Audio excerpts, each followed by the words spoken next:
꼭 10년 전 한국 사회를 진단하는 책으로 나온 것 중에 절벽사회라고 하는 책이 있었습니다.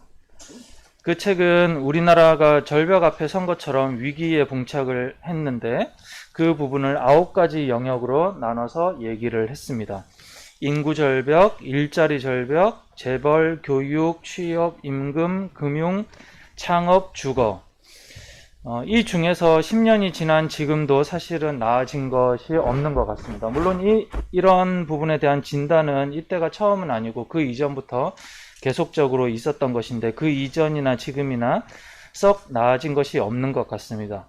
그런데 저는 이런 현상적인 부분의 이면에 또 우리나라는 지금 현재 분노 사회가 된 것이 아닌가라는 그런 생각이 듭니다. 그래서 분노 사회를 검색을 해봤더니 또 마침 2014년도에 또 나온 책 중에 분노 사회라는 책이 있더라고요. 그 당시에 이제 독일 사회에 대해서 피로 사회라고 진단을 한 책이 있었는데 거기에 맞춰서 우리나라는 분노 사회라고 진단한 그런 책이었습니다. 근데 이제 그 책을 제가 읽지는 못해서 그 내용은 말씀을 못 드릴 것 같고요. 어떻든 우리나라가 이렇게 보면 다들 분노에 가득 차 있는 것이 아닌가라는 그런 생각이 듭니다. 자기 자신과 견해가 다른 것에 대해서, 그리고 또 자신이 손해를 본 것에 대해서, 또 자기 자신이 서운함과 모욕감을 느끼는 것에 대해서 상대방은 더 처참하게 망가지는 모습을 봐야만 분이 풀리는 그런 모습들을 우리는 사회 곳곳에서 발견을 하게 됩니다. 마치 창세기에서 가인의 자손이었던 라멕이 과시하던 그 노래가 떠오릅니다. 라멕이 이렇게 얘기를 했죠. 나에게 상처를 입힌 남자를 내가 죽였다. 나를 상하게 한 젊은 남자를 내가 죽였다. 이것이 우린 지금의 분노 사회의 모습에도 동일하게 이루어지고 있는 것이 아닌가라는 그런 생각이 드는데요. 그런데 또 한편에서 씁쓸한 것은 이런 모습들을 교회 전체는 아니겠으나 일각에서 부추기고 있다라는 그런 생각이 들기도 합니다. 특히나 정치적인 견해에 대해서는 서로 간에 한 발짝도 양보를 하지 않으려고 하고 또 교회의 이익과 개인의 이익, 집단주의적 이익 앞에서 더 개인들이 분노케 하는데 이 교회가 땔감을 넣고 있다는 그런 생각이 들기도 합니다. 지난주에 이어서 누가복음 11장에 나오는 주님 가르쳐 주신 기도에 대해서 함께 나누고 있는데요. 지난주에는 우리가 상향적으로 하나님께 드리는 기도, 그러니까 하나님의 이름을 거룩히 받음을 요청하는 기도와 또 그 나라를 위해서, 그리고 하나님께서 이제 우리들에게 하향적으로 매일매일 날마다 일용할 양식을 주시는 그 부분에 대해서 나눴는데 오늘 이제 수평적인 부분에 대해서 3가지 내용으로 함께 나누고자 합니다. 주님은 그 제자들에게 하나님께 드리는 그 기도에 대해서 가르치는데 이것이 분명하게 우리가 생각을 해야 되는 것은 그 당시에도 굉장히 많은 사람들이 기도를 이미 많이 하고 있었다는 것입니다. 그 가운데서도 또 세례 요한 역시도 제자들에게 기도를 가르쳐주고 있었는데 거기에 대해서 제자들이 주님, 우리에게도 기도를 가르쳐 주십시오 라고 했을 때 주님께서 그들과 다른 기도를 우리들에게 가르쳐 주신 것이죠. 그런데 이 수평적인 기도에 처음 나오는 내용이 뭐냐면 용서에 대한 부분인 것입니다. 우리의 죄를 용서하여 주십시오. 우리에게 빚진 모든 사람을 우리가 용서합니다. 그런데 우리가 읽은 이 세번역 성경에는 접속사가 생략되어 있습니다. 이게 사실 이제 이 접속사나 뭐 이런 단어들이 보면 헬라어를 정확하게 이 영어나 한글로 매칭되는 단어를 찾기가 조금 어렵다라는 것이죠. 근데 의미적으로 보자면 우리의 죄를 용서하여 주십시오. 왜냐하면 우리에게 빚진 모든 사람을 우리가 용서하기 때문입니다. 이렇게 의미적으로 볼 수 있을 것 같습니다.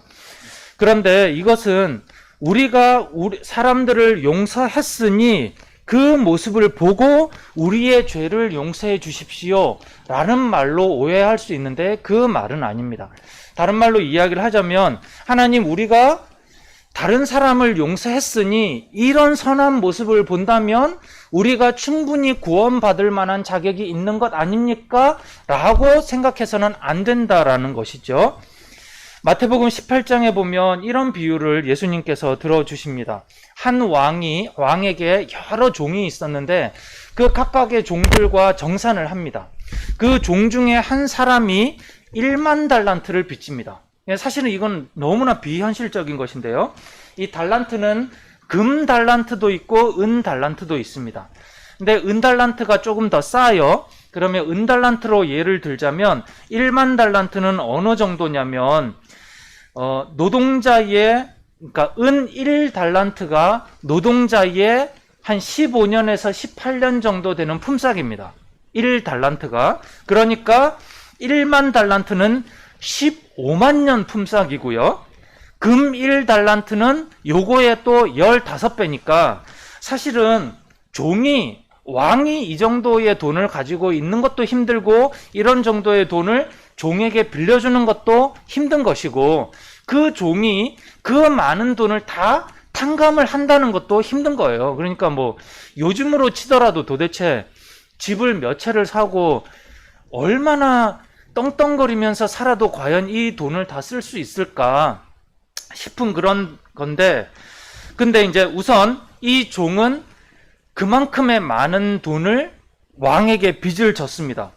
왕이 그 돈을 다 갚아라고 하는데 이 종이 막 이렇게 용서를 구하죠. 온 가족이 일을 해도 이거 도저히 갚을 수가 없습니다. 제발 용서하여 주십시오. 그러니까 왕이 흔쾌히 그 돈을 다 탕감을 해줘요. 탕감받은 종이 나가자마자 무엇을 했냐면 자신에게 100데나리온, 그러니까 100일 정도의 품삯 정도의 빚을 진 사람을 찾아가서 그 사람 멱살을 잡고 빚을 갚으라고 합니다. 이 소식을 왕이 듣자마자 그 종을 끌고 와서 감옥에 가둬버리고 마는 것이죠. 그러니까 하나님께서 예수님께서 이 비유를 하시는 것은 우리가 그 정도 1만 달란트 그 이상의 빚을 하나님께 죄를 지었다. 그런데 그 많은 것을 우리가 하나님 앞에서 용서를 받았는데 우리가 다른 사람에게 가서 어떻게 하느냐. 여기 용서받은 것으로 끝나고 하나님 앞에 감사합니다. 이걸로 끝나는 것이 아니라 타인과의 관계에서 용서로 이어져야 된다는 것이죠. 특히 이 비유에서 보시면 종이 가서 100일 품삯 정도의 그걸 용서하지 않으니까 결국 다시 끌려와서 왕에게 붙잡혀서 감옥에 가는 모습을 볼 수가 있죠. 우리 역시도 마찬가지라는 것입니다. 결국 우리의 죄를 용서하여 주십시오. 왜냐하면 우리에게 빚진 모든 사람을 우리가 용서하기 때문입니다. 우리가 이미 하나님으로부터 엄청나게 많은 빚을 그 죄를 다 용서받았습니다. 그리고 그 은혜에 맞춰서 우리가 나가서 다른 사람에게도 또다시 용서를 해줬으니 이제 하나님께서 우리를 향한 아직까지 끝나지 않는 용서마저 완전히 다 해주십시오. 이렇게 볼 수 있는 것이죠. 그런데 타인에게 은혜를 베풀지 않는 사람은 하나님의 은혜를 결국 기대하지 말라는 것이고요. 이 부분은 잠시 후에 다시 말씀을 드리겠습니다. 이것을 강조하기 위해서 누가는 조금 특이한 표현을 썼습니다. 오늘 본문에서 우리가 우리의 죄를 용서하여 주십시오. 우리에게 빚진 모든 사람을 우리가 용서합니다. 라고 할 때 여기서 죄는 헬라어로 하마르티아라고 하는 단어입니다. 이 단어는 원래 성경에서 쓸 때 성경에서 일반적으로 하나님 앞에서의 죄를 표현할 때 이 단어를 굉장히 많이 씁니다. 하마르티아라고 하는 단어인데 이 단어의 원래 의미는 뭐냐면 사람이 관역을 향해서 화살을 쏴요. 그런데 이 화살이 관역에서 벗어나는 겁니다.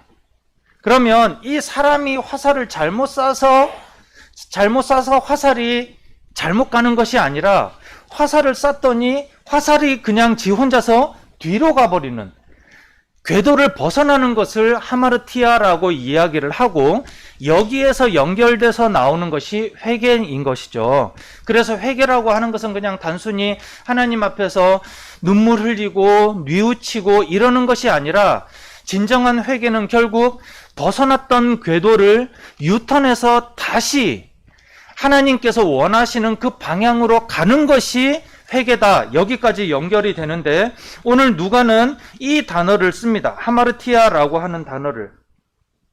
자, 그렇다면 하나님께서 우리의 죄를 용서해 주시는 것에 대해서 이 단어를 쓰는 것은 문제가 될 게 없죠. 그런데 문제는 뭐냐면 누가가 지금 우리에게 빚진 모든 사람을 우리가 용서합니다라고 빚진 것에 대한 이야기를 하고 있어요. 자, 그런데 이것에 대해서 개역 개정에서는 어떻게 되어 있냐면 다르게 번역을 합니다. 우리가 우리에게 죄 지은 모든 사람을 용서하오니 우리 죄도 사하여 주옵시고 라고 해서 양쪽 다 동일한 죄라고 하는 표현을 씁니다. 여기에서 두 번째 있는, 그러니까 첫 번째 이 죄라고 하는 것에는 하마르티아라고 하는 단어를 누가가 썼는데 여기서 이 빚진 모든 것에 대해서는 누가가 오페일로라고 하는 다른 단어를 써요. 죄송합니다. 저도 이제 이걸 보면서 조금 머리가 아프지만 이걸 갖다가 이해를 갖다가 하시면 조금 더 좋을 것 같아서요. 이 오페일로라고 하는 이 단어는 뭐냐면 신약 성경에서나 이런 데서는 다 도덕적인 의무나 책임에 대한 걸 갖다 할 때 이 단어를 썼어요. 그런데 원래 이 의미가 뭐냐면 더 오래전에는 빚진다라고 하는 의미로 썼던 것이죠. 이 단어가. 자, 그렇다면 제가 이 두 부분을 조금 비교를 해드릴 텐데 중요하지 않은데 제가 오늘 말씀을 전하는 데는 좀 중요하다 보니 이해를 해주시기를 바랍니다. 이게 지금 누가복음이고 이거는 마태복음이에요. 누가복음에서는 이 하마르티아라고 하는 단어를 죄라고 하는 데 썼어요. 그리고 오펠로라고 하는 단어를 빚졌다고 하는 데 썼어요. 그런데 그러면 문제가 마태복음에서는 어떻게 썼는가라고 할 때 마태복음에서는 이 오펠로라고 하는 단어를 두 개 다 똑같이 쓴 것이죠. 그런데 이것을 번역에서는 죄라고 하는 번역으로 했다는 것입니다. 이 말이 무엇인가 하면 누가는 의도적으로 앞에 있는 죄라고 하는 단어와 뒤에 있는 죄라고 하는 단어를 서로 다르게 지금 쓰고 있습니다. 마태는 동일한 오페일로라고 하는, 그러니까 우리가 하나님께 빚졌다라고 하는 단어를 갖다가 쓰지만 의미적으로는 하나님께서 우리의 죄를 용서해 주셨다, 우리에게 죄 지은 사람을 우리도 용서한다라고 하는 의미를 쓰는데 누가는 의도적으로 죄라고 하는 또 다른 단어를 하나님과 우리와의 관계에서 쓰면서 사람과의 관계에서는 경제적인 부분에 대한 용어를 의도적으로 지금 쓰고 있으면서 이 부분에 대한 강조를 지금 하고 있는 것이죠. 우리가 일반적으로 죄라고 이야기를 할 때 그냥 막연하게 우리가 타인에 대한 죄, 또 하나님 앞에서의 죄, 이런 부분들이 용서받았다라고 이야기를 갖다 하고 있지만 실제적으로 우리 삶 속에서 그러면 우리가 용서해줘야 되는 부분들이 무엇이 있겠느냐라고 할 때 제일 크게 드러날 수 있는 것이 경제적인 부분일 수 있다는 것이죠. 그래, 이 부분에서 아까 말씀드리겠다고 한 부분인데 누가는 날마다 일용할 양식을 우리가 하나님께 구해야 된다라고 말하고 있습니다. 그리스도인은, 하나님의 백성은 날마다 우리들에게 필요한 부분을 구할 뿐만 아니라 날마다 양식을 하나님 앞에 구해야 되는 존재이죠. 우리가 매일매일 우리가 벌어서 먹고 있기는 하지만 이것은 하나님께서 우리들에게 은혜를 베풀어 주셔서 우리가 먹고 산다라고 하는 감사가 우리 가운데 기본적으로 있는 것입니다. 그래서 매일같이 은혜를 입어야 하는 사람이라면 당연히 타인에게도 은혜를 주어야 된다는 것입니다. 그냥 단순히 우리가 죄를 용서받았으니 죄를 용서해 줍니다 라고 하는 선에서 끝나는 것이 아니라 누가는 조금 더 나아가서 하나님과의 관계에서 그 큰 죄를 우리가 용서받았으니 인간적인 관계에서도 명확하게 타인이 우리들에게 빚진 것이나 우리에게 갚아야 되는 여러 가지 의무에 대해서도 우리가 용서해 줘야 된다는 것을 두 단어를 구분을 하면서 명확하게 조금 더 강조를 하고 있는 것이죠.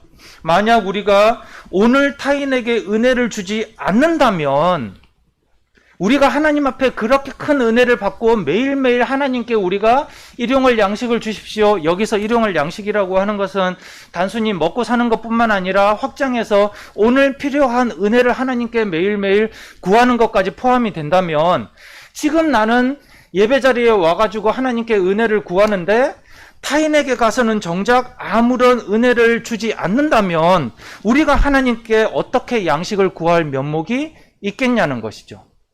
마태복음 18장에 나왔던 그 왕과 종의 관계에서처럼 하나님께 왕에게 그렇게 크게 탕감을 받았다라고 한다면 당연히 타인에게 가서도 작은 것에 대해서 용서를 해줘야 되고 그렇게 용서를 해줄 때 더 큰 은혜들이 끊임없이 우리들에게 올 수 있는 것이 하나님과 우리와의 관계인데 우리는 늘 생각을 할 때 하나님께 은혜를 입고 하나님을 사랑한다고 고백을 하면서도 사람과의 관계로 확장되지 않는다라고 한다면 과연 그 고백이 살아있는 것인가? 이렇게 생각이 될 수 있는 것이죠. 예수님께서는 이제 마지막으로 시험에 들지 않기를 기도하라고 하십니다. 우리가 하나님 앞에서 살아가면서 하나님의 백성들이 시험에 들지 않기를 기도하라고 하는데 이 시험은 하나님과의 관계에서 끊어질 수 있는 심각한 유혹이죠. 이것은 하나님께서 우리들에게 조금 더 연단시키고 단련시키기 위해서 그렇게 하는 테스트의 종류가 아니라 이것은 사탄이 우리를 하나님과의 관계에서 끊어지도록 하기 위해서 주는 그런 유혹입니다. 그런데 우리가 유혹 그러면 어떤 게 생각이 나시죠? 20대의 젊은 청년이 받을 수 있는 유혹이 무엇이 있을까요? 이 유혹에 내가 넘어가게 되면 하나님과의 관계가 정말 위태로워지는 그런 유혹이 뭐가 있을까요? 우리는 주로 유혹 그러면 생각나는 것이 이성 문제, 돈 문제, 불법적인 문제 이런 부분들을 먼저 떠올리게 되지만 과연 예수님 당시에 얼마나 어떤 서민들에게 이런 문제들이 빈번하게 일어나서 혹은 이런 문제들이 크고 중요하게 일어날 수 있을까를 생각을 해보면 그렇지 않을 수 있다라는 생각이 듭니다. 일반적으로 하나님을 따라다니는 그 사람들은 이 사람들은 한 끼를 먹지 못하는 사람들이 정말 많아서 예수님께서 오병이어의 그 기적을 베풀 때에 그걸로 한 끼를 해결할 수밖에 해야만 되는 그런 사람들이 어마어마하게 많았다라는 것이죠. 그러면 이 사람들이 돈도 제대로 없는 사람들이 도대체 무엇으로 유혹을 받아서 하나님 앞에서 관계가 끊어질 정도의 그런 위태로운 상황이 있을까? 잘 생각이 되지 않습니다. 그런데 예수님께서 공생의 기간 동안에 받았던 유혹과 예수님께서 공생의 기간에 받으셨던 그런 시험의 종류를 본다면 그런 것이죠. 하나님의 아들로서 네가 하나님의 아들이라고 한다면 이 돌로 떡을 만들어라. 너의 한 끼의 문제 하나님한테 구하지 않고 네 능력이라고 한다면 그냥 구하기만 하면 바로바로 이루어지는 거잖아. 네가 나한테 기도해봐. 네가 나한테 절해봐. 이 눈앞에 보이는 모든 영광과 부유함을 내가 다 너한테 줄게. 이것이 본질적으로 연결되는 부분이죠. 하나님의 아들로서 쉽게 풍요를 얻고 쉽게 권력을 얻어서 하나님의 나라와 상관없이 본인이 누리라고 부추기는 것. 이것이 예수님에게 왔던 시험이고 공생의 기간 내내 끊임없이 예수님을 괴롭혔던 제자들을 통해서 예수님을 부추기고 많은 사람들을 통해서 예수님을 부추겼던 것이 바로 이것입니다. 당신이 왕이 되면, 이 나라의 왕이 되면 얼마나 인기를 많이 얻고 얼마나 많은 사람들이 좋아하겠으며 얼마나 누리고 살겠습니까? 주님, 당신이 왕이 되면 저는 왼편에, 이 내 동생은 오른편에 이렇게 앉혀주십시오. 제자들도 유혹에 넘어가고 그러면서 끊임없이 예수님을 유혹했던 것이 바로 이런 것이었죠. 그렇다라고 한다면 우리들에게 그만큼 많은 풍요나 그만큼 큰 권력이나 이런 부분들이 없다고 하더라도 본질적으로 동일한 것은 하나님 나라와 상관없이 풍요를 누리라. 네가 무엇을 원하고 무엇을 누리든지 하나님 나라와 상관없이 너 혼자 해라 라고 하는 것이 본질적으로 모든 사람에게, 하나님의 백성들에게 있는 유혹일 수 있는 것이죠. 이런 건 또 어떨까요? 예전에 만났던 한 청년이 있는데 그 청년은 이제 중학교 때 왕따를 당했던 그런 경험이 있는 친구였어요. 그런데 이 친구를 따돌리던 그 친구가 가장 주동자가 누구냐면 며칠 전까지의 가장 자기의 절친이었던 거예요. 상황이 어떻게 됐었냐면 이 따돌림을 당하는 친구는 다른 친구가 별로 없어요. 그런데 이 옆에 있는 친구는 인기가 엄청 많아요. 능력도 많고 친구들도 되게 많고. 그런데 이 따돌림을 당하는 친구는 맨날 이 친구랑만 붙어 있다 보니까 다른 친구도 없고 뭐 다른 친구를 사귈 만한 성격도 안 되고 그랬는데 우연히 이렇게 같이 있다 보니까 다른 한 친구가 생긴 거예요. 그래서 이렇게도 친한 거죠. 그랬더니 원래 있던 친구가 야, 왜 쟤랑 친해? 쟤랑 친하지 마. 나랑만 친해. 이렇게 된 거죠. 그래서 셋이 같이 잘 지내면 되잖아요. 그런데 이 친구가 요 따돌리는 친구가 쟤랑 절교하지 않으면 나랑도 못 놀아. 이렇게 끊어내버린 겁니다. 그러다 보니 이 친구에 있던 모든 주변에 있는 친구들이 이 친구를 다 따돌리기 시작을 하는 거예요. 다 따돌리니까 상관없는 사람들도 차마 이 친구한테 가까이 가지 못하는 것이죠. 그렇게 우울하게 3년 동안을 보냈는데 문제는 무엇인가 하면 따돌리는 친구가 교회 내에서 하는 일이 너무 많은 거예요. 학교 안에서도 하는 일도 많고 교회 내에서도 하는 일이 너무 많은 거예요. 같이 예배를 드리러 오면 이 친구는 앞에서 찬양을 하고 있어요. 중등부, 고등부 내내 찬양을 합니다. 청년부에서는 리더로 올라왔어요. 그렇게 시간이 그냥 시간이 많이 흐르고 서로의 관계가 소원해졌는데 청년부 때 수련회를 가서 그 해에 수련회가 굉장히 은혜로웠던 것이죠. 다 이제 회개 기도를 하고 하나님 우리가 잘못한 것에 대해서 하나님 앞에서 회개하고 온전하게 살겠습니다. 이런 기도를 하고 나서 이제 제일 마지막에 서로 간에 막 포옹도 하고 이렇게 뱅글뱅글 돌면서 막 이렇게 축복의 말을 나누고 이렇게 하잖아요. 근데 그 둘이 만난 거예요. 그런데 그 리더라는 친구가 그 따돌렸던 친구한테 도리어 뭐라고 하냐면 나는 아직도 널 용서할 수가 없어. 이렇게 얘기를 했다는 거예요. 제가 그 말을 듣고 정말 막 소름이 막 끼치더라고요. 얼마나 그렇겠어요. 본인이 따돌리고 본인이 용서를 구해야 되는데 도리어 적반하장도 도리어 자기가 용서할 수 없다고. 그러면 이 따돌림을 받았던 친구는 도대체 어떤 마음이 들겠습니까? 많은 사람들에게 상처받는 게 두려워서 공동체를 기피합니다. 갈수록 코로나를 지나면서 많은 사람들이 양극화가 될 거라고 뭐 그런 이야기들을 하죠. 아주 큰 대형 교회와 아주 작은 교회들만 살아남을 거라고 이야기를 하는데 잘 모르겠습니다. 근데 우선 제가 볼 때 아주 큰 대형 교회는 계속 살아남을 것 같아요. 왜냐하면 특히 우리나라 사람들은 관계 피로도가 굉장히 높잖아요. 교회 가서 조용히 예배드리고 은혜 받고 다른 사람들과의 관계 맺지 않고 조용히 갔다가 조용히 나오는 거 굉장히 좋아합니다. 일산에 있는 그 대형 교회 제가 지난번에 말씀을 드렸는데 4분의 1 정도, 3분의 1 정도가 타교의 사람들이라는 거예요. 왔다가 조용히 예배드리고 그냥 가고. 많은 사람들이 상처받는 것이 두려워서 교회에 더 깊이 들어가지 못합니다. 더 들어갔다가 또 똑같은 상처를 받고 또 여기서마저 나가게 될까봐 두려워서 안 가는 것이죠. 그러다 보니 교회 주변에서만 뱅뱅 돌고, 교회 주변에서 뱅뱅 돌 때 자신이 충분히 숨을 수 있는 그런 대형 교회를 더 많이 선호를 하는 것입니다. 그러면서 스스로 위로를 하죠. 많은 사람들이 옆에서 이렇게 이야기를 합니다. 하나님 보고 교회 다니지 사람 보고 교회 다니냐. 근데 이것만큼 틀린 말이 없죠. 이 말은 마치 우리가 가족인데 아빠 보고 아빠 때문에 그냥 여기 붙어 있는 거지 다른 가족들은 안 봐도 돼. 이런 말이랑 똑같은 것이죠. 교회는 처음부터 예수교회는 하나님의 가족이고 하나님께서 묶어주신 권속이라고 식구라고 이 얘기를 했는데 그 속에서 다 그냥 따로 다녀도 돼. 그냥 하나님하고만 관계를 잘 맺으면 돼. 이렇게 이야기를 하고 있는 것입니다.